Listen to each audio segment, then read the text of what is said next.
Bonjour à tous, je vous souhaite la bienvenue dans ce 4e webinaire organisé par le réseau Interval, réseau intercertificateur en Hauts-de-France. Nous sommes actuellement 105 invités en ligne. Alors, au niveau de l'organisation, nous avons prévu 1h30 d'échange, donc 45 minutes de présentation et 45 minutes de réponse à vos questions. Les questions que vous pouvez poser via le chat. Je vois qu'on a des bonjours en cours, mais n'hésitez pas à poser vos questions via le chat et on fera, je dirais, un récap en fin de présentation pour y répondre. Alors, l'objectif, c'est de répondre à l'ensemble des questions. Si nous n'avons pas le temps, nous vous adresserons les réponses via la foire aux questions disponible sur le site Interval. Nous vous enverrons également le PowerPoint de présentation et effectivement les réponses aux questions disponibles sur la foire aux questions actualisée sur le site Interval. Alors, je suis donc Béatrice Roland, responsable du dispositif académique de validation des acquis de l'Académie de Lille, le DAVA de Lille, et chef de projet Interval. J'ai le plaisir d'animer ce matin ce café VAE en compagnie de mes collègues que je vais laisser se présenter. Alors, voilà, Odile. Est-ce qu'Odile, tu peux prendre la main? Je vais laisser Chantal. Alors, Chantal Dekerle, je te laisse te présenter, Chantal. Oui, merci Béatrice. Donc, bonjour à tous, Chantal Dekerle. Donc, depuis juin 2020, responsable de projet certification à la direction régionale AFPA Hauts-de-France. Donc, je suis en appui des équipes locales sur les différents dossiers liés à la certification, dont celui de la VAE, tout en assurant bien sûr le lien avec les services régionaux du ministère du Travail. D'accord, voilà. Merci Chantal. Je suis accompagnée de Chantal, ma collègue. Voilà, Chantal Embrec, je suis heureuse d'être là avec vous. Donc moi, je suis référente VAE, référente jury sur les titres professionnels du ministère du Travail. Et donc, depuis juin 2017, donc je commence à avoir un peu de bouteille, on va dire. Donc, voilà, donc je suis ravie d'être là pour présenter les titres du ministère du Travail. Merci beaucoup. Je vais laisser la parole à Odile. Odile, elle ne m'entend pas peut-être. Bon, alors je vais laisser la parole à Christian. Oui, bonjour à tous. Donc Christian Depaeux. Donc je suis référent VAE au niveau du CVA, donc Centre de validation agricole, donc d'Arras, Tivoli-Mauflaine, avec plus de 10 années d'expérience dans le domaine de la VAE. Merci Christian. Merci. Et Natacha, donc si vous voulez vous présenter.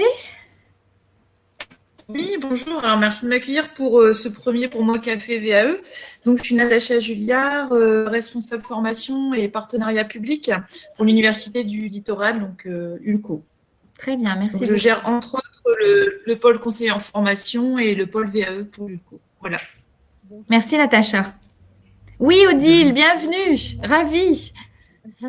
Odile Aubire, bonjour. Donc, je représente le CNAM Hauts-de-France et je suis située sur le site d'Amiens en tant que conseillère VAE. Merci beaucoup. Alors, au programme de ce café VAE, la présentation du projet Interval, un rappel des fondamentaux de la VAE, vos contacts et puis un temps de questions-réponses. Alors, la présentation du projet. Le réseau Interval est donc un guichet VAE en Hauts-de-France, dispositif intercertificateur. Il promeut le partenariat de 8 ministères. La région Hauts-de-France est la seule région à proposer ce type de dispositif intercertificateur. Alors, 8 ministères sont engagés dans ce dispositif. Le ministère du Travail, ministère de la Transition écologique et solidaire, ministère des Solidarités et de la Santé, ministère de la Culture, ministère de l'Éducation nationale, de la Jeunesse et des Sports, ministère de l'Agriculture et de l'Alimentation, ministère de l'Enseignement supérieur, de la Recherche et de l'Innovation et ministère des Sports. Alors, ce dispositif a pour objectif de faciliter l'entrée du candidat dans une démarche de VAE en Hauts-de-France. Alors, différents services sont proposés sur un large choix de certifications délivrées par les différents ministères engagés dans le projet. Plus de 2200 certifications au total. L'objectif principal d'Interval, c'est de fournir une aide préparatoire à la recevabilité de la demande du candidat. Une aide à la complétion du CERFA, un CERFA qui est unique pour l'ensemble des ministères, préalable à l'engagement dans la démarche de VAE. Alors, un petit peu d'historique par rapport au projet. Moi, je suis donc arrivée l'année dernière au mois d'avril en tant que chef de projet, mais c'est un projet qui a été initié, je dirais, en 2011, au départ par 3 ministères. Alors, le ministère de l'Éducation nationale, le ministère de l'Agriculture et la DRJSCS. Alors, chacun travaillait, sur ces lieux d'accueil.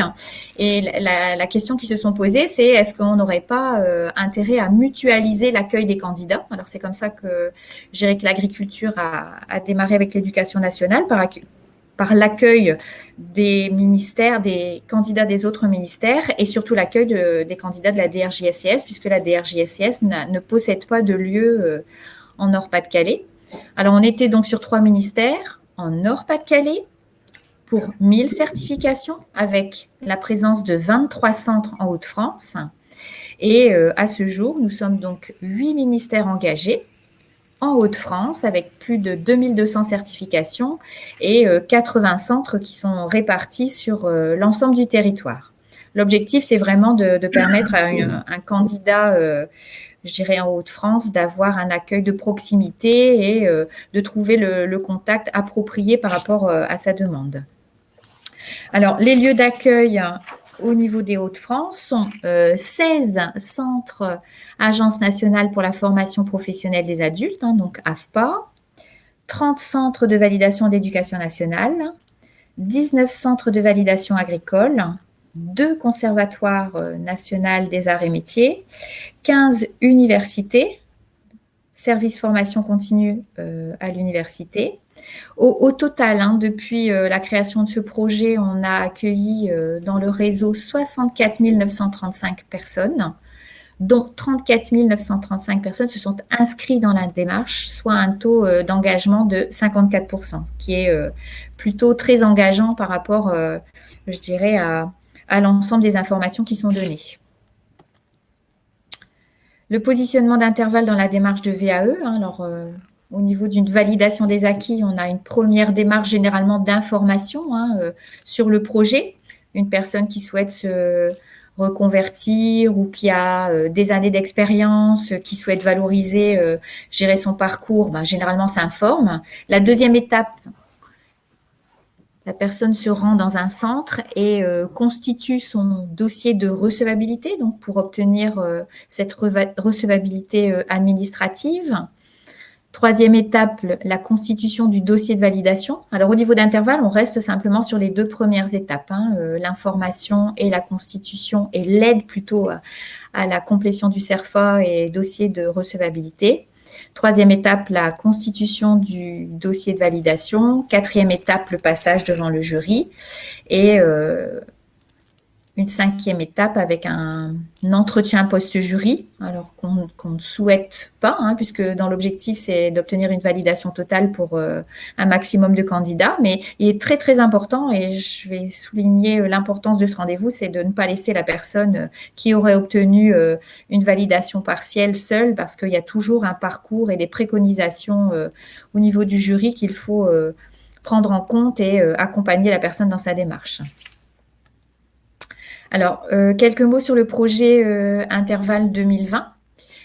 3 ambitions dans ce projet, avec au cœur de la réflexion, c'est de placer l'usager au cœur du dispositif.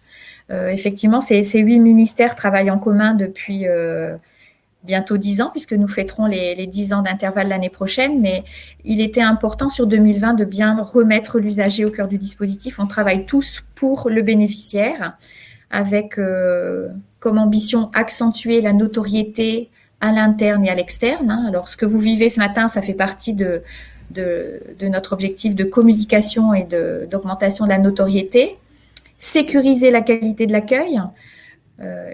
Des audits ont été réalisés en 2019, 30 audits de conformité au cahier des charges intervalles ont été réalisés et ont démontré le professionnalisme des conseillers du réseau qui accueillent les candidats. Alors, sur 2020, il était aussi important pour nous de sécuriser cette qualité.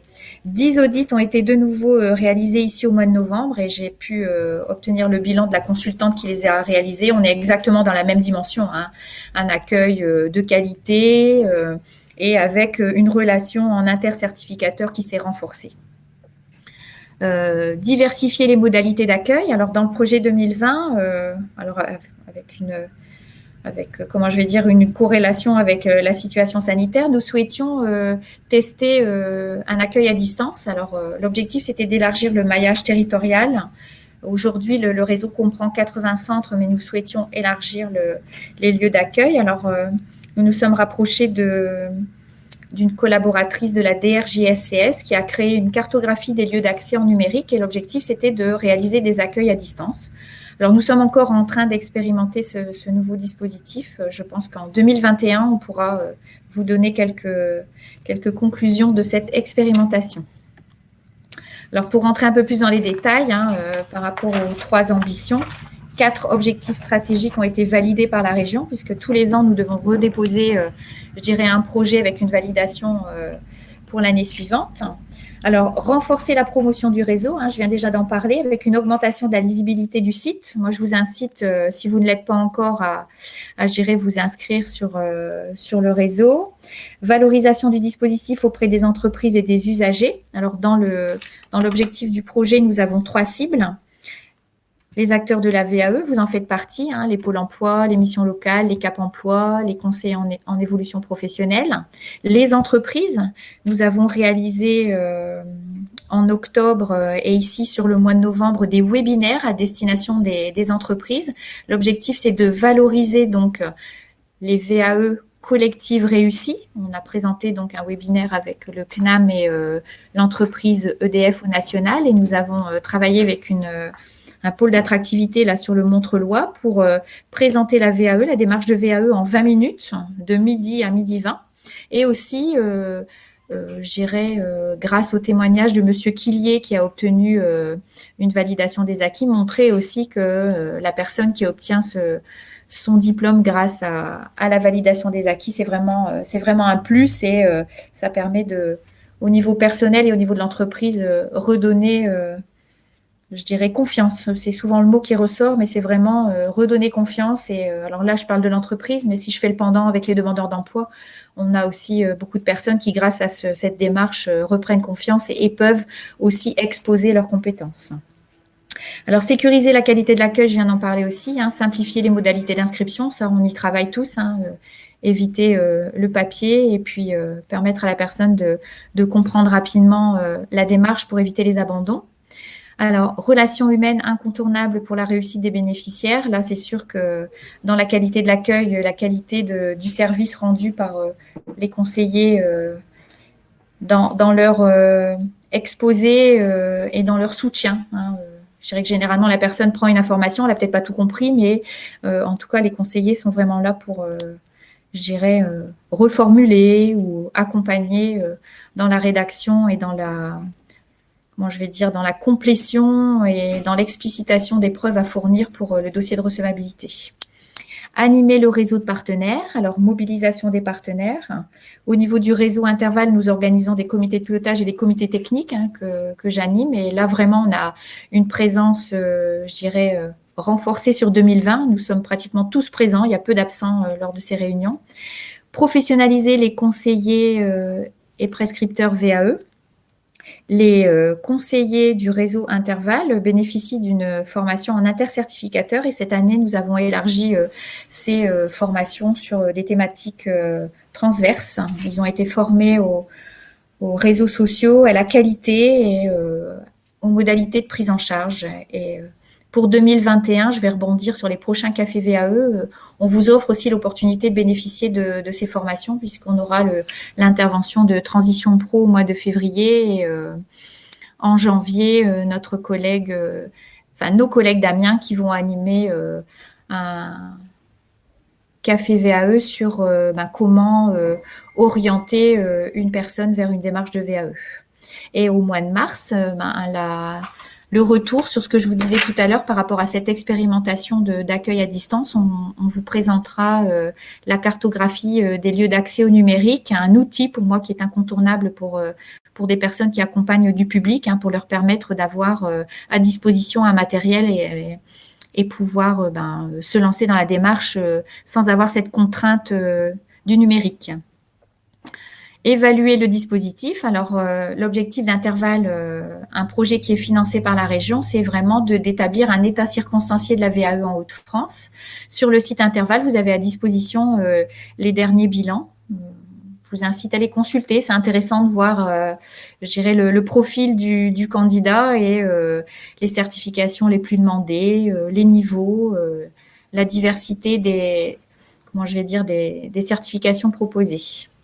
Alors, conformité des centres aux exigences du référentiel national qualité. Cette année, comme je vous le précisais, au niveau des conseillers, on a sensibilisé les conseillers à cette démarche qualité, puisque tous les centres devront, à partir de janvier 2022, attester de leur certification qualité. Voilà pour la présentation du projet. Quelques fondamentaux de la VAE.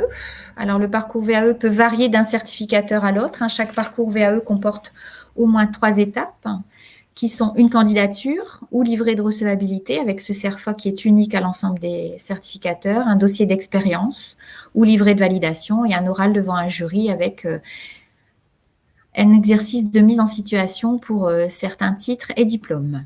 La VAE nécessite un travail personnel pour rédiger le dossier qui relate les expériences et les compétences du candidat, des possibilités d'accompagnement par des organismes experts en VAE, quel que soit le statut du candidat. Et cet accompagnement est vivement recommandé. Certains candidats pensent peut-être pouvoir déposer ce dossier sans accompagnement, mais il est vraiment recommandé.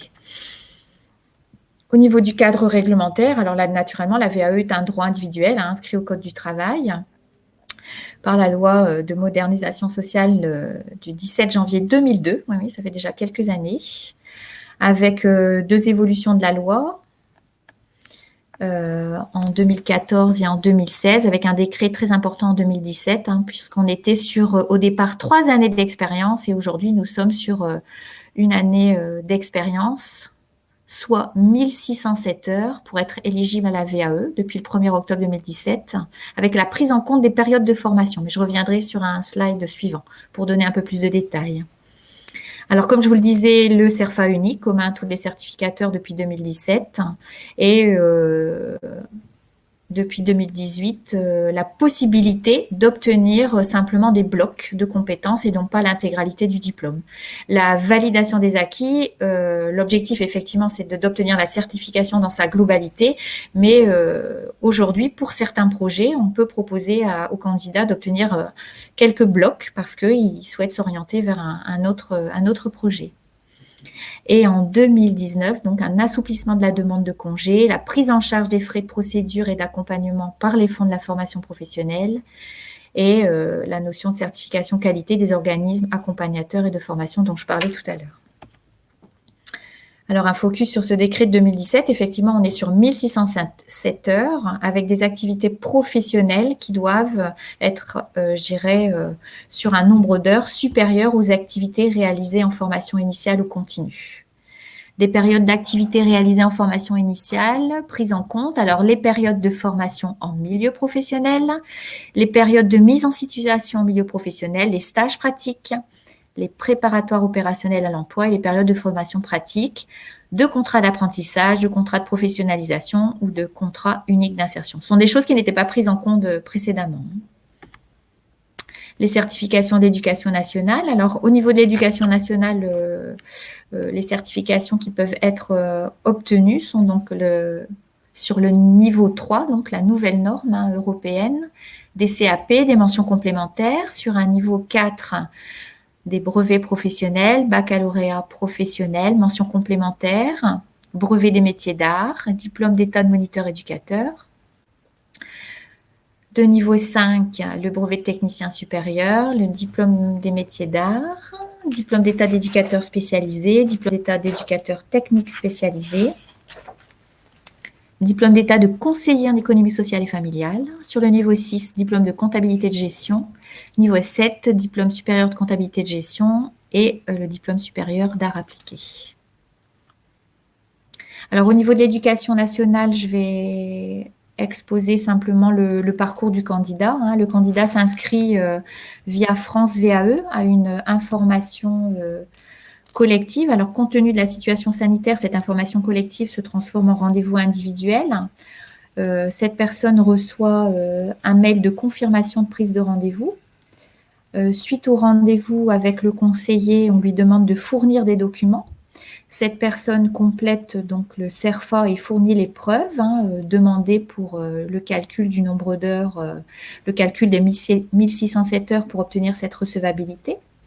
Si cette personne obtient sa recevabilité, le centre de validation lui envoie un mail avec son courrier de recevabilité et la remise d'une facture pro forma, puisque l'étude personnalisée a un coût de 250 €. Ce coût, c'est une participation financière forfaitaire au processus de certification qui peut être financé par le CPF, les OPCO et pour les demandeurs d'emploi via le Pôle emploi. Une fois que ce candidat a obtenu son courrier de recevabilité, pour pouvoir se préinscrire, il crée un compte sur France VAE grâce à des codes d'accès qui lui auront été fournis. Au niveau de l'éducation nationale, on a donc des dates de préinscription et des dates de dépôt. Et ces dates ont évolué puisqu'il y a eu une harmonisation au niveau national pour l'éducation nationale. Des préinscriptions ont lieu donc au 15 juin pour un dépôt au 15 septembre avec un jury en octobre-novembre. Une préinscription au 15 novembre avec un dépôt au 15 janvier pour des jurys en février-mars. Les candidats donc ont obtenu leur recevabilité, se préinscrivent, déposent leur dossier. Au niveau de l'éducation nationale, c'est donc un organisme externe qui assure l'accompagnement. Je vais citer par le réseau des Greta, puisque c'est le réseau de l'éducation nationale, mais d'autres organismes. Au niveau d'un chiffre, je vais vous dire qu'on a 75% de validation totale sur les diplômes les plus demandés. Alors, vous avez la slide à l'écran pour l'éducation nationale, les diplômes les plus demandés. Alors, ça sont des données qui sont présentées grâce au bilan 2019. Le CAP accompagnement éducatif petite enfance, le diplôme d'état d'éducateur spécialisé, le BTS management des unités commerciales, le BTS support à l'action managériale, le diplôme d'état moniteur éducateur, le bac pro coiffure, bac pro commerce, le BTS négociation digitation de la relation client et le bac pro gestion administration. Alors là, je vous ai exposé les diplômes de l'éducation nationale. Je vais prendre le relais pour le ministère des Solidarités et de la Santé, la DRJSCS, donc avec la recevabilité qui est assurée par l'ASP de Limoges. On vous donnera ici à la fin de la présentation toutes les coordonnées sur asp-public.fr. Alors, les diplômes les plus demandés au niveau de ce ministère sont les diplômes d'état d'accompagnant éducatif et social, diplôme d'état d'éducateur de jeunes enfants, diplôme d'état d'accompagnant éducatif vie en structure, diplôme d'état d'aide-soignant et diplôme d'état d'auxiliaire de puériculture. Alors, pour le ministère des Sports, on est aussi sur la DRJSCS au niveau de la recevabilité, mais qui est accordée sur Amiens. Les diplômes les plus demandés, diplôme d'état GEPS, développement territoire, réseau et projet, BPGEPS loisirs pour tous, animation sociale, activité physique pour tous et activité équestre. Alors l'idée de vous donner les diplômes, c'est qu'on n'a peut-être pas toujours cette connaissance par rapport à des personnes que vous pourriez accueillir dans vos structures. Alors là, je vais laisser la parole à mon collègue Christian pour le ministère de l'Agriculture. Oui, bonjour à tous. Donc, Christian de Paeux du CVA d'Arras, Tigoual et Moflène. Donc, au niveau effectivement du ministère de l'Agriculture, à ce jour, nous avons plus de 134 certifications Donc, bien entendu, des diplômes, vous les avez sous les yeux du CAPA au BTSA, mais également des certificats de qualification professionnelle, des titres pro et des CS. Les CS, c'est très spécifique au niveau du ministère de l'Agriculture. Ce sont des certificats qui vont spécialiser une option de diplôme obtenue. Et vous avez ceci dans 8 secteurs professionnels que vous avez sous les yeux: la production agricole, l'équipement pour l'agriculture, bien entendu, c'est du machinisme, la transformation, l'agroalimentaire, la commercialisation, alors là aussi bien en agrofourniture qu'en agroéquipement, l'aménagement d'espace, bien entendu, un vaste domaine, les espaces verts, les activités hippiques, élevage et soins aux animaux, et puis également les services, et notamment avec tout ce qui est titre pro ADVF. Ensuite, au niveau, effectivement, donc je ne sais pas si la slide suivante peut apparaître. Merci. Donc, au niveau des diplômes les plus demandés, effectivement, vient en peloton de tête le brevet professionnel responsable d'exploitation agricole, récemment renommé d'entreprise agricole. C'est un diplôme de la formation adulte qui permet à toute personne de pouvoir créer son entreprise et de bénéficier des aides effectivement à l'installation. Et ensuite, toute une gamme de diplômes, essentiellement en aménagement paysager, du bac pro en technicien conseil, vente en animalerie, BTS aliments et processus technologiques. Et on en termine avec un CAPA aussi qui apparaît de plus en plus au niveau des demandes, qui est le travaux forestiers. Alors, une information par rapport à ces diplômes, la recevabilité de ces diplômes et la mise en place des jurys sont assurées par la DRAAF, service SRFD de Lille. DRAAF, direction régionale de l'agriculture, de l'alimentation et de la forêt. SRFD, service régional formation-développement, est sous la responsabilité de Madame Christine Bernier. Sur le terrain, donc au niveau des CVA, donc nous sommes présents sur 3 sites. Le CVA de Saint-Omer, donc c'est la côte. Le CVA de Rindingan, pour vous situer Rindingan, c'est entre Saint-Paul-sur-Ternoise et Hesdin. Et bien entendu, le CVA d'Arras, où effectivement, c'est le siège social. Au niveau effectivement des prestations proposées, bien entendu, dans un cadre du dispositif intervalle, tout ce qui est accueil, information, conseil, aide effectivement à la constitution du livret de recevabilité. Au niveau du dossier VAE, nous proposons un accompagnement d'une durée de 24 heures, en règle générale structurée en 8 séances de 3 heures. Il y a 7 séances sur tout ce qui est méthodologie, conseil, et la 8e séance porte sur un entraînement au jury. En règle générale, un accompagnement chez nous s'échelonne entre effectivement 8 et 12 mois. Alors, bien entendu, en fonction de la nature du diplôme et du candidat. J'en termine au niveau du jury.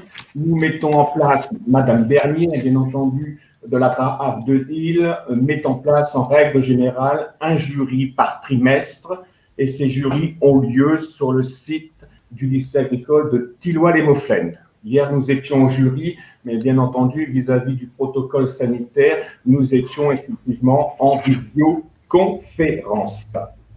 Pour en terminer en termes de résultats, au niveau agriculture, en règle générale, on se situe sur un chiffre de l'ordre de 75% en validation totale, 25% en validation partielle, tout en sachant qu'au niveau de la validation partielle, nous demandons aux candidats, le président, un jury, demande en règle générale de représenter un dossier complémentaire et pour qu'il puisse à nouveau se présenter devant un jury et bien entendu obtenir la certification demandée.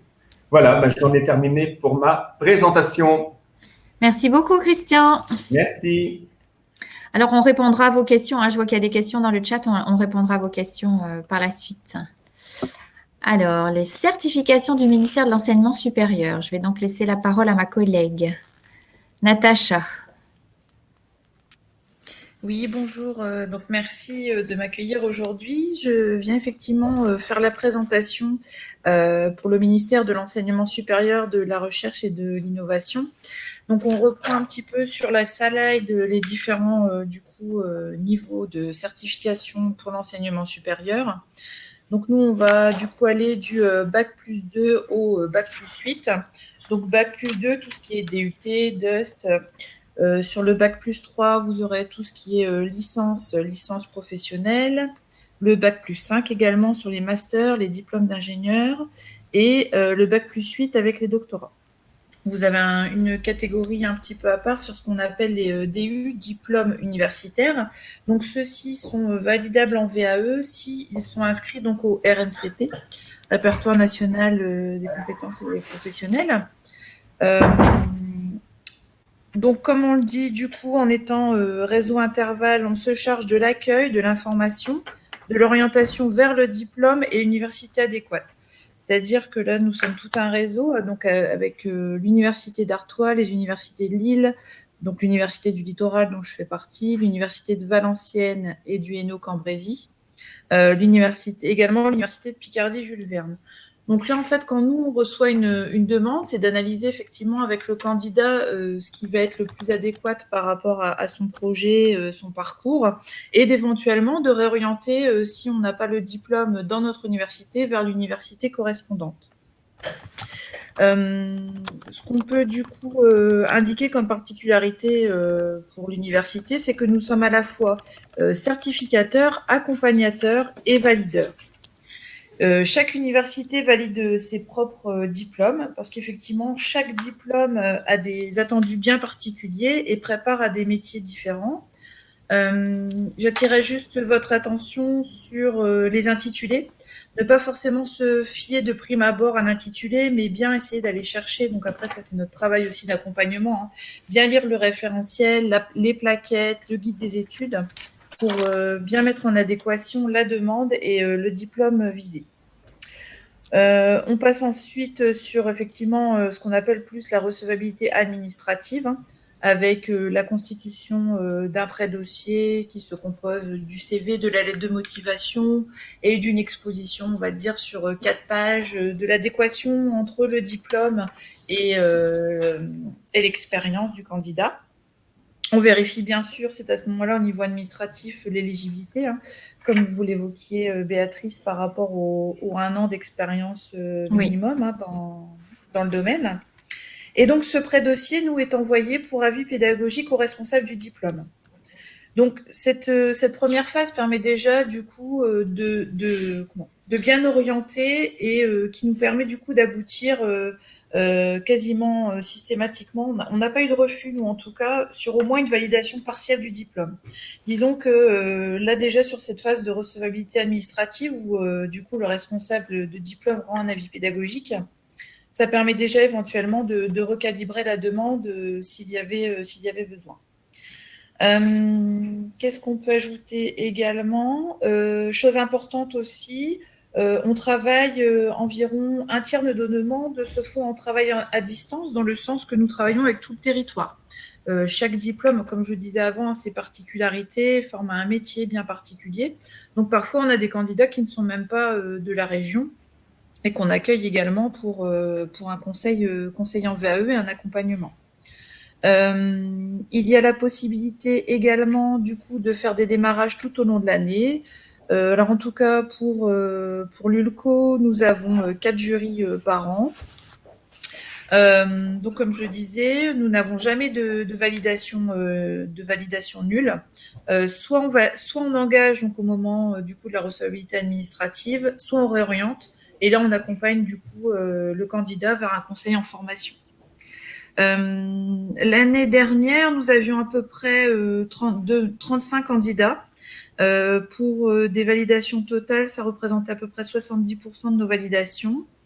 Alors par contre, je ne sais pas pour les collègues, mais alors moi j'ai remarqué un rebond sur le 2e semestre de cette année, puisque là actuellement on a 45 dossiers en cours, enfin demandes qui ont été faites sur le 2e semestre 2020.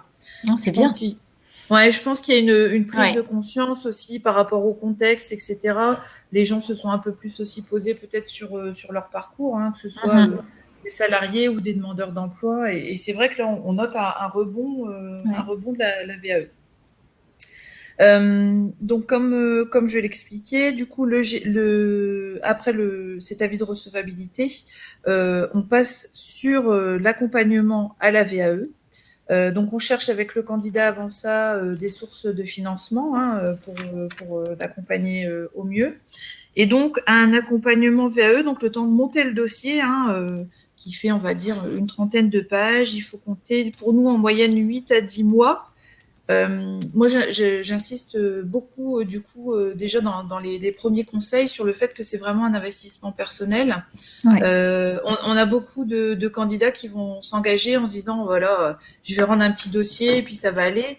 Il y a vraiment un travail de recherche, de recul sur ses pratiques professionnelles pour aller extraire. Alors, je pense qu'au Pôle emploi, ça va parler par rapport au bloc de compétences, etc. Donc, nos diplômes aussi universitaires maintenant sont organisés effectivement en blocs de compétences. On en parlait tout à l'heure, notamment pour les certifications RNCP. Mais c'est du coup pour le candidat de bien prendre ce recul par rapport effectivement au temps que demande la constitution d'un dossier VAE. Donc ce dossier est déposé, il passe devant un jury. Donc chez nous, en tout cas, sur un premier jury qui est composé d'un universitaire et de 2 professionnels, qui rendent une prescription qui est transmise du coup à un jury plénier, la constitué essentiellement, que d'universitaires. Donc on peut avoir une validation totale, donc là on ne se pose pas de questions, toute l'expérience professionnelle est en adéquation avec les différentes unités d'enseignement, les différents blocs, donc là on délivre le diplôme. Mais on peut également avoir une validation partielle, et du coup cette validation partielle, effectivement, comme vous l'expliquez aussi Béatrice, il y a un accompagnement. Oui. Après le jury, du coup, on revoit le candidat, on lui explique comment aboutir du coup au diplôme. Donc ça peut prendre différentes formes, ça peut être aller suivre des cours, ça peut être rendre un mémoire, rendre un petit dossier, effectuer un stage. Et le candidat à ce moment-là repasse devant le jury pour effectivement le but c'est d'aller jusqu'au bout et d'obtenir le diplôme. Très bien. Donc effectivement, on insiste aussi effectivement sur le fait que toute cette période d'accompagnement, c'est 8-10 mois pour constituer le dossier. Alors, ce n'est pas obligatoire, mais on le conseille effectivement fortement. Ça permet de mettre des jalons, de bien structurer le projet, d'éventuellement réorienter si le candidat s'éloigne, de remotiver le candidat en cours de route. Voilà sur ce qu'on peut dire de manière générale sur la VAE à l'université. Du coup, si on passe à la slide suivante sur les diplômes les plus demandés. Donc forcément, j'ai envie de dire, sur l'université, on va être beaucoup sur les licences professionnelles par rapport à la mise en adéquation, effectivement, des expériences professionnelles et de la demande de VAE. Sur les métiers, alors, ça reflète un petit peu ce qui est dégagé par France Compétences sur les métiers émergents ou les métiers à venir. Voilà, les métiers de la sécurité, les métiers autour de l'activité physique et sportive, tout ce qui est contentieux et recouvrement, assurance, banque, finance. La licence pro management opérationnel dans la protection sociale, donc elle n'est pas dispensée à l'ULCO, mais il me semble que ce diplôme n'est plus habilité, n'est plus ouvert à la VAE puisqu'il n'est plus habilité pour le moment. Vous avez également toutes les licences et masters informatiques. Vraiment, on est en plein dans l'air du temps et je pense que le confinement, du coup, va peut-être même accélérer un petit peu les choses par rapport à nos besoins en informatique. D'accord. La licence pro gestion des achats, donc métier de la sécurité, on en revient toujours, et donc les achats, sécurité, informatique, banque, assurance. Très bien. Voilà pour l'enseignement supérieur. Merci Natacha. De toute façon, s'il y a des questions, on y répondra après. Je vais laisser la parole à Odile. Oui, bonjour, rebonjour Odile de Buire, donc pour le CNAM, qui fait partie également du ministère de l'Enseignement supérieur, de la Recherche et de l'Innovation. Donc la particularité du CNAM, c'est que les diplômes sont très orientés sur les métiers en entreprise, et le CNAM est plutôt connu pour ses diplômes d'ingénieur. Donc vous voyez ici, diplôme d'ingénieur en informatique, en génie industriel. J'ai aussi tous les ans des demandes en diplôme d'ingénieur dans le domaine du BTP. Donc, comme l'a présenté tout à l'heure Natacha, nous avons aussi des licences, des masters, des doctorats et des titres RNCP qui sont ouverts à la VAE, puisque l'ensemble de nos diplômes sont ouverts à la VAE en totalité jusqu'au doctorat. Alors, par rapport à ces diplômes d'ingénieur, une particularité aussi, il y a une exigence un peu plus forte au niveau du dossier VAE, puisque… Odile, excuse-moi, on ne t'entend pas très bien. Ah, je ne sais pas si tu alors, peux peut-être te rapprocher de ton micro. Ouais. J'ai Dominique qui me dit que, effectivement, si tu pouvais parler un peu plus fort. Je ne pensais pas que ça dérangeait, mais voilà. Augmenter le son. Est-ce que vous m'entendez? Ah, c'est gentil, merci. Vous m'entendez mieux? Oui. Alors, est-ce que je recommence ou je reprends par rapport au diplôme d'ingénieur, donc qui sont assez réputés au niveau du CNAM? On a une exigence supplémentaire en VAE puisqu'il y a un mémoire professionnel à produire en plus du dossier et un test de langue à passer au niveau B2 au sens européen. Sinon, pour tous les autres diplômes, c'est une démarche classique de demande de VAE. Le CNAM, donc, je disais tout à l'heure, a ouvert tous ses diplômes à la VAE, et ça depuis la loi 2002, et donc du bac+2 au doctorat, ce qui représente 682 certifications à ce jour. Donc, la licence, alors là, les diplômes les plus demandés, donc diplôme d'ingénieur en informatique, diplôme d'ingénieur en génie industriel, avec une déclinaison possible hein, sur les licences et les titres RNCP intermédiaires.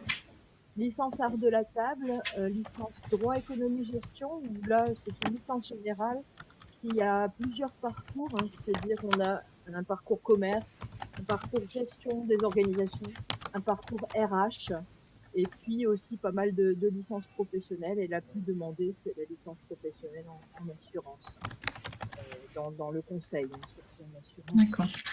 On ne t'entend pas très bien, Odile. Ouais. Ah, ouais, mais j'ai fait des tests depuis. Je vais Là, c'est mieux. C'est mieux. Je vais parler plus fort. Donc, l'accompagnement au CNAM est toujours de 24 heures. Hein, et puis, généralement, ce sont des séances de 2 heures sur 6 mois à 1 an, en réservant bien sûr une dernière séance pour la préparation à l'entretien. 3 jurys sont organisés par an pour tous les diplômes et de façon très structurée puisque ce sont des dates butoirs pour déposer les livrets 2 au niveau national.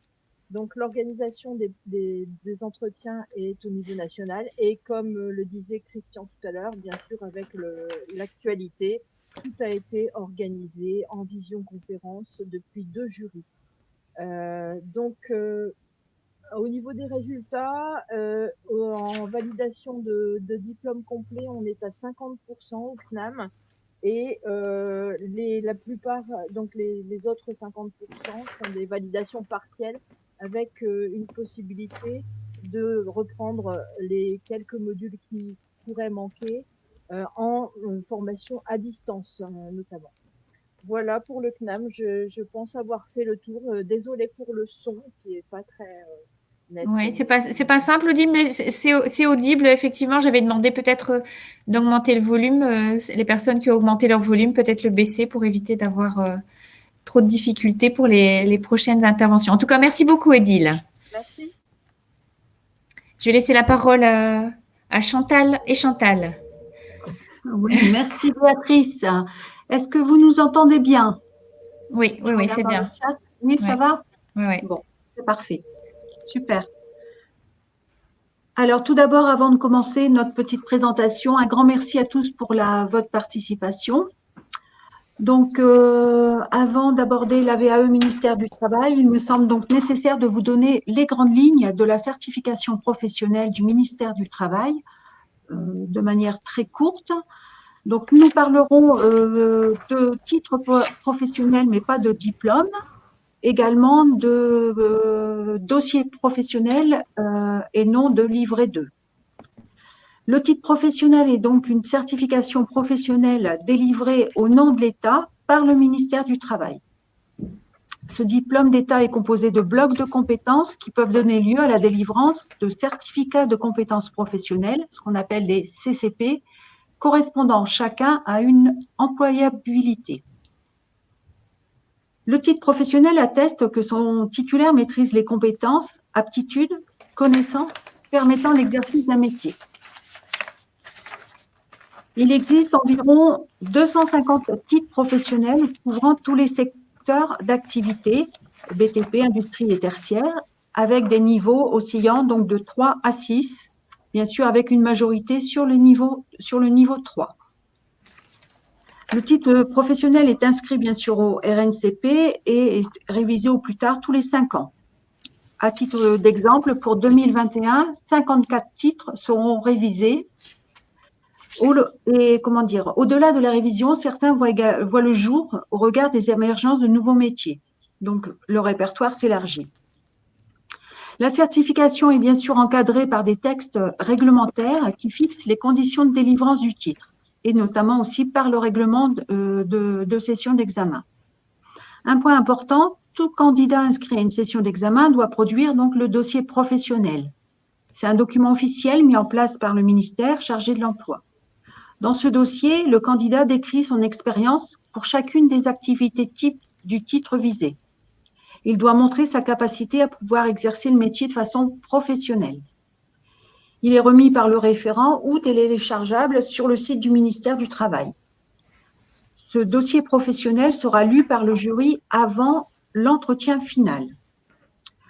Au niveau du jury, le jury est composé de 2 professionnels habilités par la directe, qui évalue le niveau de maîtrise des compétences des candidats. Cette évaluation repose principalement sur 2 étapes, à savoir la présentation d'un projet professionnel ou une mise en situation professionnelle, ou les deux, durant laquelle le candidat met en œuvre sa pratique professionnelle, réalise donc un geste professionnel.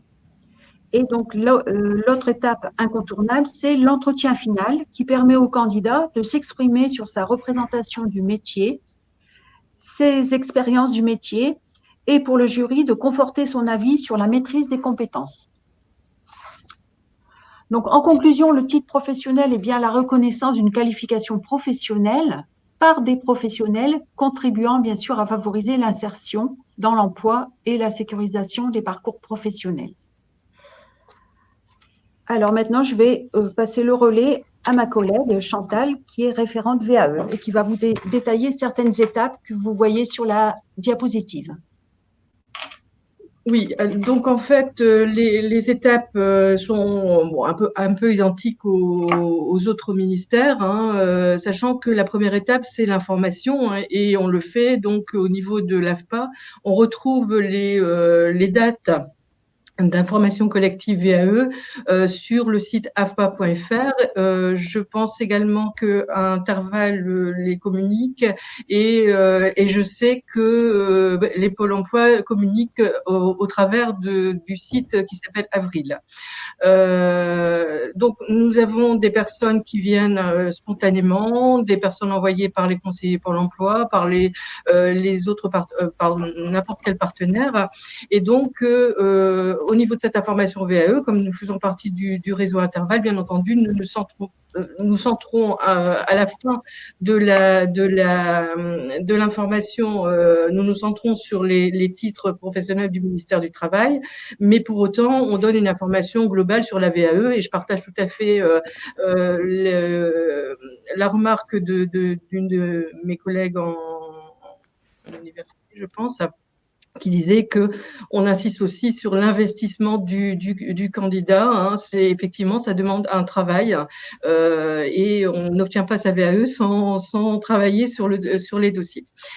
Une fois que l'information VAE est donc terminée, à la fin de la séance, pour les personnes qui veulent leur VAE sur un titre professionnel, on leur donne tout de suite un rendez-vous dans la semaine qui suit en général parce que on a remarqué qu'il fallait vraiment être dans une rapidité de réaction parce que les personnes en général, si elles attendent trop longtemps, elles arrêtent elles mettent fin à leur projet. Alors, sur l'information VAE sur les titres professionnels, on insiste surtout sur le fait que, comme disait ma collègue Chantal Decarle, en fait, ils vont être évalués sur un geste professionnel. Et pour certains, ça correspond mieux à leur possibilité, parce que parfois, déjà dans l'écriture du dossier, du livret 2, ça peut être un peu compliqué, et aussi passer devant un jury, parfois c'est compliqué. L'important, donc on dit bien aux candidats qu'ils vont devoir faire des actes métiers. Donc, alors je prends toujours des exemples un petit peu particuliers. Je dis un maçon va monter un mur, une assistante de vie va intervenir auprès d'une personne dont le rôle sera pris en charge par un comédien qui a l'habitude de jouer ce rôle. Pendant 1 heure, elle va faire une prestation de service. Donc voilà, un conseiller en insertion professionnelle, donc on est sur des titres de niveau, j'ai toujours un peu de doute, de niveau 5. Un conseiller en insertion professionnelle, certes, va présenter un projet, mais aussi va recevoir une personne qui sera un usager de Pôle emploi, d'un centre d'insertion sociale et professionnelle, ou de missions locales et autres. Et donc, on va vraiment demander au candidat de montrer devant un jury qu'il sait faire. Et ce qui est important, c'est que, et ça rassure aussi les candidats, c'est que les jurys sont des professionnels. Et des professionnels qui sont formés, entre autres, je suis également référente jury, et j'insiste vraiment auprès des professionnels sur le fait qu'ils n'auront que des compétences liées à leur métier à évaluer. Ils n'auront jamais d'autres compétences, de l'enseignement général, etc. Donc ça, c'est important. Et les candidats savent que face à eux, ils ont des personnes qui font leur métier. Et je pense que ça rassure de savoir que peut-être que même peut-être que même pourrait être jury. Et ça, parfois, c'est le cas. J'ai parfois des personnes qui passent leur VAE et à qui je propose d'être jury, parce que au moment de l'accompagnement, on s'aperçoit qu'effectivement, ils ont bien les compétences métiers. Donc tout ça, ça rassure. Une fois qu'on a informé les candidats, un peu de la manière dont je le fais là maintenant avec vous, on les positionne sur un rendez-vous où on fait ce qu'on appelle le positionnement VAE, c'est-à-dire qu'on vérifie que le candidat exerce bien le métier tel qu'il est prévu dans le référentiel, puisque nous avons 2 référentiels, un référentiel emploi, activité, compétences qui décrit le métier, les activités et les compétences, et on a le référentiel d'évaluation ou de certification qu'on va leur, bien entendu, qu'on va mettre à leur disposition. Mais parfois, le candidat peut penser que si je suis assistante de direction, mais quand on fait le point avec les référentiels et les activités métiers, oui, ils font une partie du métier, mais pas l'ensemble. Si on s'aperçoit au moment du positionnement que l'écart est trop important, eh bien, on va pas forcément aller jusque l'acte de candidature, sauf si le candidat exige, bien entendu, mais on va plutôt leur dire, voilà, il faudrait, avant d'envisager une VAE, aller faire une immersion ou une formation ou autre. Si le candidat semble réaliser les activités métiers telles qu'elles sont prévues, on va donc instruire le dossier et l'acte de candidature, donc le CERFA qui est identique pour tout le monde, avec des justificatifs qui sont envoyés au niveau de la directe unité départementale.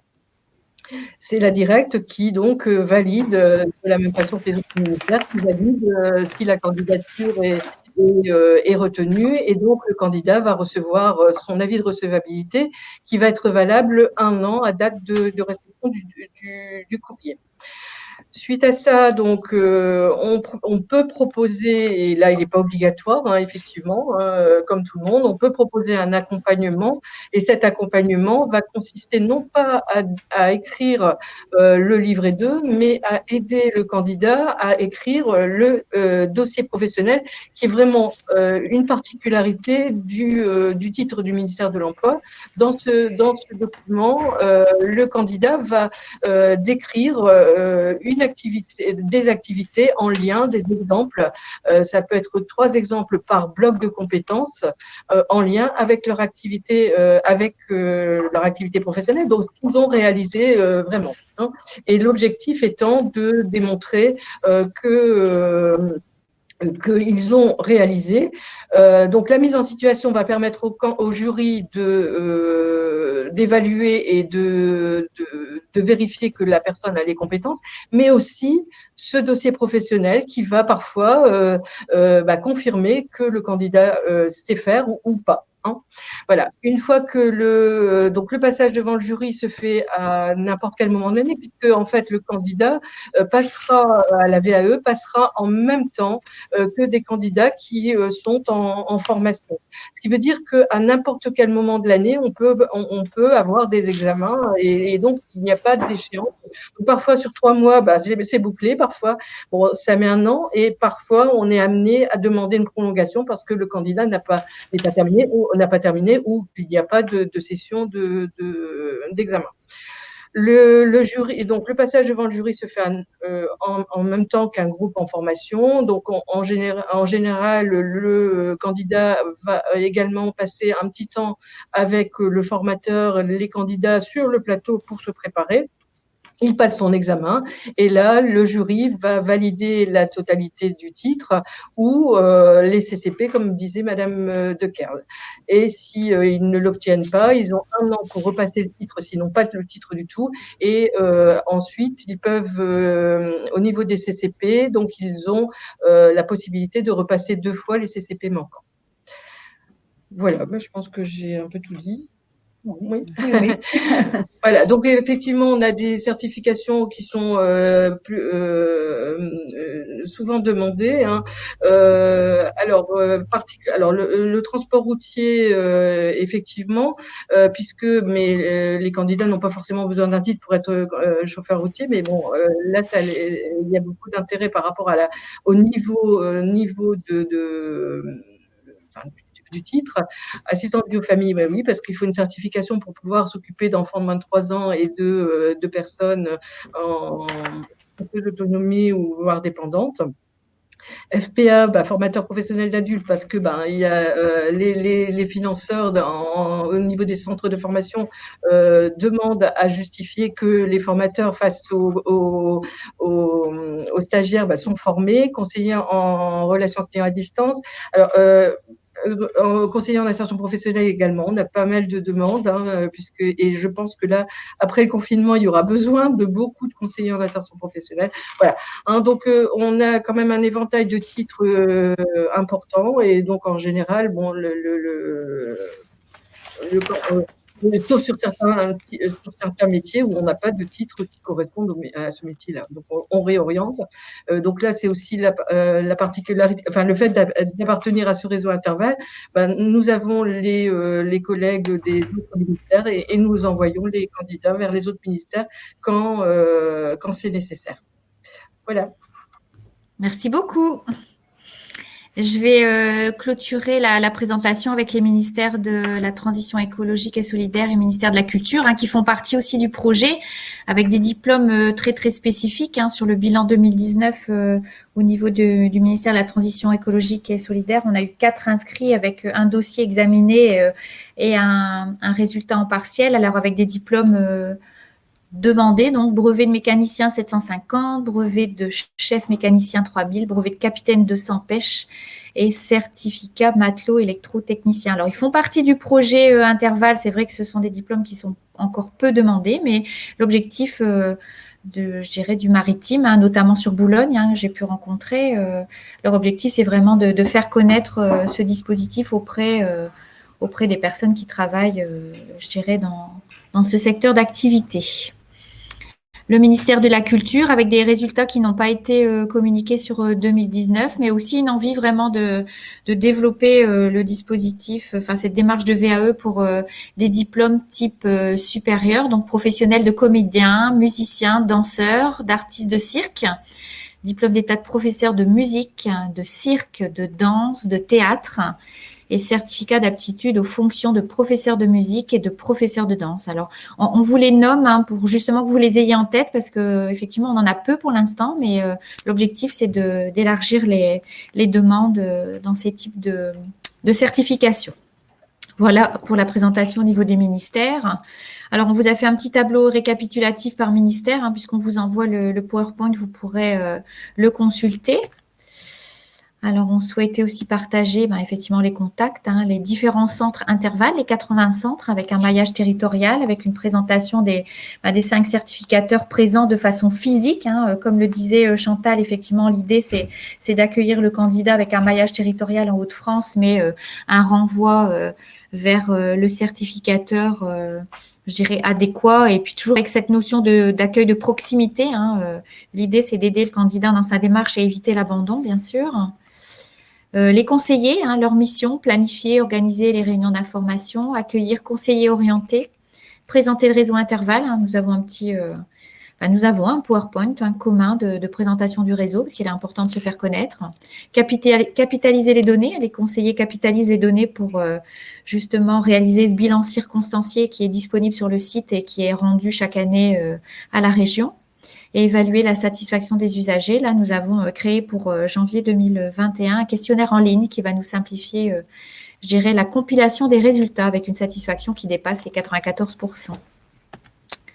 Selon les ministères, l'accès à la validation des acquis, là, c'est un complément d'information.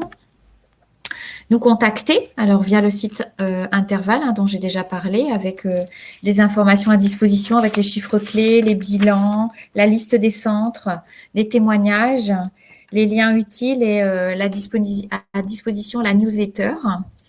Un formulaire de contact si vous avez des candidats qui ont des questions, ou même si vous avez des questions, vous pouvez nous écrire sur contact@interval-vae.fr. Un numéro unique au 03 62 59 52 44. Alors actuellement, ce numéro, je dirais avec le télétravail, on n'a pas une permanence, je dirais, effective tous les jours, mais on vous laisse un message pour nous renvoyer votre demande via le formulaire contact interval-vae.fr. Et on vous invite aussi à vous inscrire sur les réseaux sociaux via LinkedIn et Facebook. Et je vais remercier Clémence, notre chargée de communication, qui a créé notre chaîne YouTube.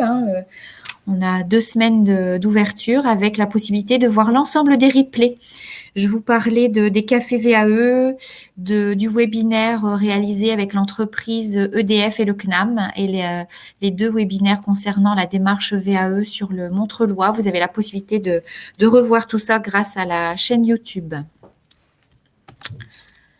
Alors, merci de votre attention. Je vois qu'on a dépassé largement le temps des 3 quarts d'heure, mais je vais vous laisser la parole par rapport à vos questions. Je vais reprendre ce qui a été positionné via le chat. J'ai vu que mes collègues avaient répondu à certaines choses. Alors, j'ai donc une première question par rapport au PowerPoint. Bien sûr, il vous sera transmis. Alors, valable pour les diplômes. Alors là, c'est Khalid qui posait la question. C'est aussi valable pour les diplômes d'éducation nationale. J'espère que Natacha a répondu à votre question, Khalid. Je ne sais pas si vous pouvez reprendre peut-être une question dans le chat. J'espère qu'on a répondu. Sébastien, le pass VAE va disparaître en 2021 sous la forme que l'on connaît actuellement pour passer a priori via le compte personnel de formation. Oui, bien sûr. Madame Assamia, chargée de VAE de la région, était parmi nous en novembre lors du café VAE. Il y a une communication qui est prévue, mais pour l'instant, on n'a pas d'informations complémentaires. Voilà. Alors, dès que nous aurons l'information, moi j'ai eu Madame Assamia à qui j'ai demandé peut-être d'intervenir en janvier. Alors, en fonction des nouveautés, elle participera ou elle nous donnera en tout cas l'information pour le café VAE prévu le 21 janvier. Alors, Sarah, aurons-nous un lien pour le café VAE de janvier? Oui, alors j'ai vu que Clémence avait répondu, vous a donné le lien. Bien sûr, on vous envoie toujours des invitations. À partir du moment où vous avez participé au café VAE, on vous renvoie toujours les invitations. Alors, on revient sur le pass VAE. Après, Madame El Amrani qui me parlait donc du CUI, effectivement, au niveau de la prise en compte de l'activité salariée et de formation, au niveau du du contrat CUI, il y a une nouveauté. Effectivement, il y a 90% de l'activité CUI qui est considérée comme salariée et 10% considérée en formation, ce qui n'était pas le cas précédemment. Merci d'avoir insisté sur la précision, Mina. Alors, Madame Pélieu, Stéphanie, un support écrit sur ce que vous exposez actuellement nous serait bien utile. Alors, vous avez les informations sur le site Éducation nationale et d'AVA de Lille, mais effectivement, on pourrait vous envoyer un document. Je vais vous faire parvenir en complément du PowerPoint un document avec les dates précises de préinscription, de dépôt et de jury. Alors, Vincent qui demandait effectivement si la DVF dépendait du ministère de l'Agriculture. Chantal a répondu, donc il dépend bien du ministère du Travail et non pas de l'Agriculture. Alors, avec la confirmation de Christian de l'augmentation du nombre de demandes de VAE, c'est vrai que au niveau de l'éducation nationale, on l'a ressenti. Notre problème de son avec Odile. Et après, au niveau des questions, pour le ministère du Travail, il y a forcément un passage devant le jury. Oui, quel que soit le titre professionnel. Peut-on résumer ce qu'intervalle ex-PRC? Alors, intervalle n'est pas un ex-PRC, un point relais conseil ou un point information conseil, c'est un autre réseau. On avait effectivement posé la question à Monsieur Lambert, qui fait partie du comité de pilotage. Les points relais conseil et les points information conseil existaient grâce à la réponse à un appel d'offres. La région n'a plus déposé d'appel d'offres. Ça fait qu'on a demandé quelque part à intervalle de faire la promotion de la VAE et de permettre à la région de valider sa compétence en termes de validation des acquis. Mais on n'est pas sur le même réseau. En tant que chef de projet, moi, je dirais qu'on est complémentaires. Garder l'idée que les points relais conseil, points information conseil ne sont peut-être plus affichés comme tels. Je dirais, moi, je connaissais ces points relais conseil, points information conseil parce que j'étais conseillère en validation des acquis. Mais ils existent toujours quelque part, mais ils sont peut-être pas officiels comme ils l'étaient. Je dirais qu'on est sur une collaboration, mais avec un affichage plus au niveau des certificateurs. Le projet Intervalle, on est bien sur 8 ministères engagés avec un projet qui est déposé, qui est financé par la région, avec des axes dont je vous ai parlé là sur 2020. Nous avons déposé le projet 2021 avec 3 axes stratégiques sur la communication, puisque nous avons 3 cibles dans le projet, les acteurs, les entreprises, les usagers. Ça veut dire que l'année prochaine, on va vraiment mettre l'accent sur la communication et toujours un axe sur la qualité et la professionnalisation des conseillers. Béatrice, du coup, Béatrice, si je peux me permettre. Oui, Natacha, vas-y. Une petite intervention. Oui. Alors, je parle du coup pour l'université, en tout cas pour l'ULCO, oui. Où moi je suis du coup formation continue à l'université. Effectivement, dans la VAE, des fois la frontière est un petit peu mince entre la VAE et ce que nous on appelle le conseil en formation continue. Et voilà. On a certaines demandes, donc vous n'hésitez pas à vous rapprocher des structures, puisqu'on a des demandes qui initialement, là j'ai le cas d'un jeune homme qui initialement venait pour une demande de VAE sur son métier, qui ne voulait plus exercer. Donc là, derrière, on a pris le relais plus sur un conseil en formation, et moi je l'ai réorienté du coup vers une autre licence qui sur le domaine de métier dans lequel il voulait travailler. S'orienter, oui. Voilà, donc je pense que c'est important en fait, à partir du moment où il y a l'impulsion, nous on vient réorienter pour entre guillemets être bien en adéquation entre les différents dispositifs qui peuvent exister. Ouais. Alors on parle de la VAE, mais il peut également y avoir la VAP, la validation des acquis personnels et professionnels qui permettent du coup de repartir dans un cursus à ce moment-là universitaire ou de cours en fait. Donc, oui, Natacha, tu as raison. Ouais. Tout est un maillage en fait, mais on accompagne. Voilà, n'hésitez surtout pas à vous rapprocher des structures pour avoir le conseil en formation. C'est quelque chose du coup qu'en tout cas nous dans les universités on continue de faire, même si c'est pas forcément identifié. Affiché, ouais, c'est ça. Voilà. Oui, mais c'est souvent la question. Moi, j'ai animé des matinales intervalles l'année dernière et c'est souvent la première question.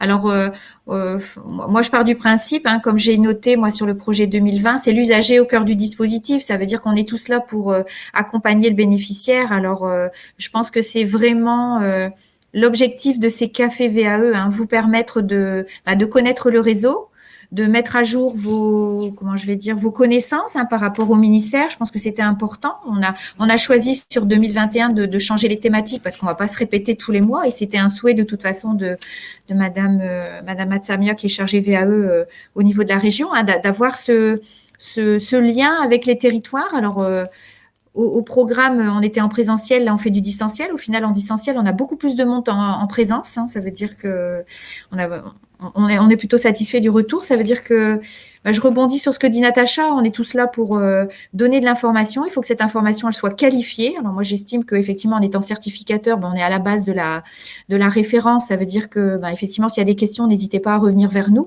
vers les centres intervalles. Et en même temps, si vous avez des informations à nous donner sur des choses que vous faites, en termes d'affichage, nous, on est aussi demandeurs vis-à-vis du projet de mettre en avant ce que vous faites sur les territoires, des actions que vous menez. Si vous voulez les afficher sur le site, n'hésitez pas. C'est vraiment un échange de bons procédés. Je pense qu'on est vraiment là pour accompagner les usagers en Hauts-de-France et ce maillage, c'est vraiment la représentation de la démarche. Et la VAE, elle n'est pas encore si connue. Je veux dire qu'on a encore beaucoup de gens qui nous demandent ce que c'est que la VAE, c'est le vélo à assistance électrique parfois, c'est pas la validation des acquis d'expérience encore pour tout le monde. Ça fait que c'est un échange et un partage de connaissances par rapport à ce dispositif pour moi qui est vraiment une chance, une réelle opportunité pour certaines personnes de se réorienter, comme tu le disais, Natacha, ou de mettre en avant les compétences qu'on a acquises durant des années et pour lesquelles on n'a pas la reconnaissance. On n'a pas la reconnaissance peut-être par rapport à l'entreprise, mais grâce à une certification, vraiment, on a des candidats et Madame... j'ai perdu son nom, mais notre intervenante chez EDF qui a vraiment mis en avant le fait qu'on a une prise de confiance, on a une valorisation du salarié grâce à ce dispositif. Mina, merci, j'ai répondu à la question. J'espère qu'il n'y a pas de détails supplémentaires par rapport à l'information que je devais donner. N'hésite pas à le noter dans le chat. Et j'ai Roselyne qui me pose la question, les frais d'accompagnement peuvent être pris en charge de quelle façon? Alors, je l'ai précisé via le CPF, OPCO, plan de développement des compétences. Alors, ça dépend de la taille de l'entreprise, tout a changé. Et au niveau des demandeurs d'emploi, grâce au pass VAE qui se transforme à partir du 1er janvier. Comment s'enchaîne la démarche vers le livret 2 après la recevabilité? Le conseiller, je vais parler pour l'ensemble des ministères, vous me direz les collègues s'il faut ajouter une information, mais à partir du moment où la personne est reçue dans un centre et est accompagnée par rapport à la complétion de ce dossier de recevabilité, automatiquement elle sera accompagnée vers la complétion du livret 2 ou dossier professionnel pour l'AFPA. Alors, et après... la liste des structures d'infos sur la VAE et sur le site Interval, oui, bien sûr. Est-ce que des conseillers Interval peuvent intervenir auprès de nous, conseillers Pôle emploi, sur nos ateliers? Ah oui, bien sûr. Oui, vous pouvez. Alors, dans l'idéal, ça serait peut-être de passer par le réseau Interval, peut-être nous passer votre demande via le formulaire. Comme ça, nous, on peut le tracer. Et à ce moment-là, on met à disposition l'outil qu'on utilise. Aujourd'hui pour les conseillers intervalles de votre territoire, bien sûr. Voilà, j'avais pas vu, Mina, une précision. J'ai une précision à vous apporter au sujet de la prise en charge des 250 €. Éducation nationale, elle n'est accessible qu'aux demandeurs d'emploi éligibles à l'aide à la VAE. À ce jour, sont exclus les demandeurs d'emploi créateurs d'entreprise, les demandeurs d'emploi en CSP. D'accord. Merci, Mina, pour cette précision. Chantal a donc ajouté le calendrier pour les informations collectives de l'AFPA. Au sujet de ma première question, avez-vous la note de la DGEFP? Pas avec moi, Mina. J'ai simplement cette information pour mémoire. Alors, Mina, Chantal Dekerl m'a déjà apporté les éléments de réponse, mais je n'ai toujours pas la note officielle. Je vous remercie. D'accord.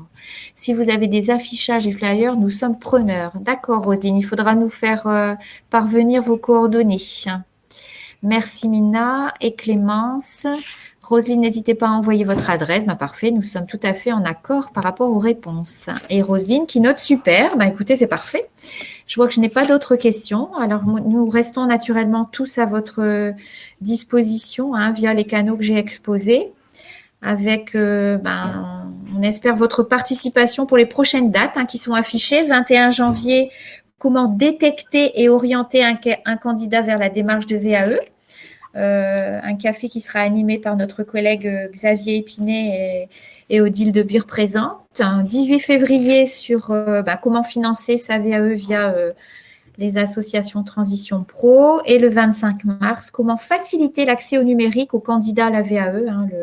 Le lien avec l'expérimentation sur les accès en Hauts-de-France. Écoutez, moi, je vais remettre ma caméra pour vous saluer avant de partir. Je pense que peuvent peut-être faire la même chose. Je vous remercie vivement pour votre participation. L'objectif de ces cafés, effectivement, c'est d'avoir ce rendez-vous mensuel avec toujours la possibilité de poser vos questions en direct. Je vais vous laisser la parole, mes collègues, chacun votre tour pour clôturer ce café VAE, dernier café VAE de décembre. Christian, vas-y, je te laisse la parole. Oui, merci à tous donc pour votre assiduité. Je reste à votre entière disposition à tout niveau que ce soit. Et surtout, de belles fêtes de fin d'année malgré le contexte. Merci, Christian. Alors, nos deux Chantal, je ne vois pas d'image. Je ne sais pas si elles sont encore présentes. Oui. On ne vous voit plus. On ne vous voit plus. Voilà, ça va être le même message que mes collègues. Voilà, surtout, on reste à disposition et puis on vous souhaite de très belles fêtes, une belle fin d'année également. Oui, et puis pour les pareil, mais il y a eu pas mal de questions des conseillers Pôle Emploi, donc n'hésitez pas, vous avez nos coordonnées, il ne faut pas hésiter en fonction de, tout au moins pour les titres professionnels et puis bon pour les infocols, VAE, de nous solliciter en direct, il n'y a pas de souci, on répond. Très bien, merci beaucoup. Nos deux Chantal. Alors je vais laisser la parole à Natacha. Oui, merci à vous pour ce premier café VAE. J'espère du coup avoir répondu pour la partie université. Je remercie également tous les participants pour la richesse des échanges. Et je vous dis à très bientôt du coup pour de nouveaux conseils en VAE ou des conseils en formation. Merci beaucoup Natacha. Bon, j'ai le sentiment que nous avons perdu Odile. Je pense qu'elle sera dans la même dynamique au niveau du message. Odile, tu nous entends ? Non, je pense qu'elle est partie. Bon, écoutez, je vous remercie tous pour votre participation. Alors, je vais rebondir sur la dynamique de mes collègues. Je vous souhaite de joyeuses fêtes malgré le contexte. Et puis, nous espérons vous retrouver donc l'année prochaine pour notre rendez-vous mensuel grâce au réseau Interval. Merci beaucoup et puis bonne fin d'année à tous et de joyeuses fêtes. À bientôt.